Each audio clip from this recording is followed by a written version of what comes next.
भारत में जम्मू कश्मीर से लेकर उत्तर प्रदेश, उसके बाद मध्य प्रदेश और राजस्थान में जब से बीजेपी की सरकार आई है, तब से हमें देखने को मिल रहा है कि सरकार टेररिस्ट, गैंगस्टर, क्रिमिनल या फिर सीरियल किलर की प्रॉपर्टीज को न सिर्फ सीज कर रही है, बल्कि उनके ऊपर अब बुलडोजर और जेसीबी चलाकर पूरी तरह से उनका दोस्त किया जा रहा है, यानी कि प्रॉपर्टी को डिस्ट्रॉय कर दिया जाता है।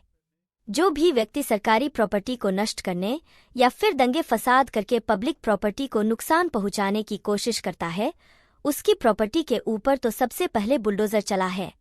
वहीं पर भारत का जम्मू कश्मीर पिछले कई देशों से आतंकवाद फेस कर रहा है।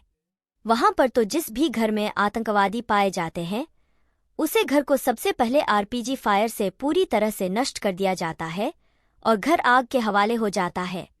इसके बाद इजरायल में भी देखने को मिलेगी और इजरायल से खबर निकल कर आ रही है। उसके बाद यह कहना गलत नहीं होगा कि इजरायल अब भारत के नक्शे कदमों के ऊपर चल पड़ा है। रेफरेंस के आपकी स्क्रीन के ऊपर आर्टिकल का स्क्रीनशॉट है, जिसके मुताबिक इजरायल ने भी अब अपने वहां पर बुलडोजर चलाने का फैसला किया है। दरअसल इजरायल में इस समय युद्ध की स्थिति सिर्फ गाजा पट्टी के ऊपर बनी हुई है, जहां पर आज की डेट में हम आज एक्टिव है।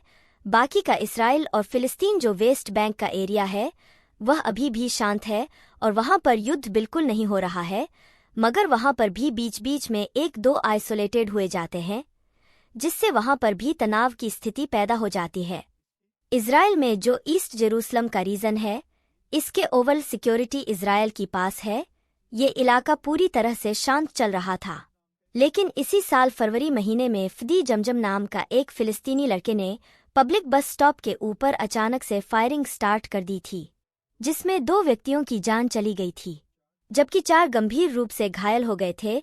हालांकि अटैक करने के बाद उसको उसी बस स्टॉप के ऊपर ही इजरायली डिफेंस फोर्सेज के ऑफ ड्यूटी सोल्जर ने उसको मार ही रहा था। इस फायरिंग इंसिडेंट के बाद ही इसराइल ने इसको एक आतंकवादी हमला कहकर इसमें इन्वेस्टिगेशन स्टार्ट कर दी थी और जांच में पता चला था कि फड़ी जमजम को गन उसी के बड़े भाई ने लेकर दी थी, जो उसने इलीगल तरीके से परचेज की थी। अब जो ईस्ट जेरूसलम का यह रीजन है, यहाँ पर 40% जूस रहते हैं, जबकि 60% अरब फिलिस्तीनी रहते हैं।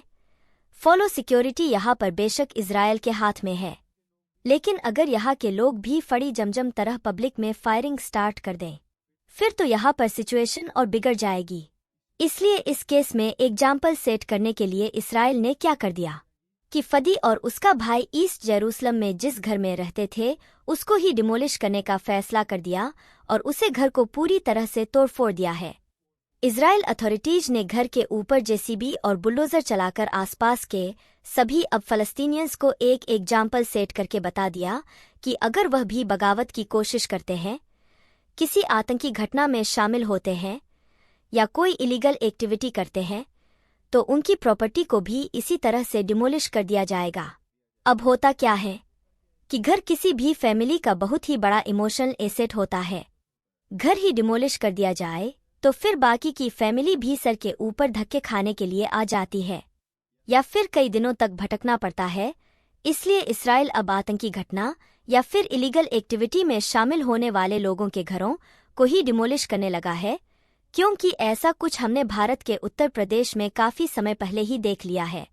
जो चीज इसराइल आज की डेट में कर रहा है, वह योगीराज में पिछले कई सालों से हो रहा है। वैसे आपका लगता है कि क्या यह सही आइडिया है? हाँ या फिर ना, नीचे कमेंट करके अपनी जरूर बताएं।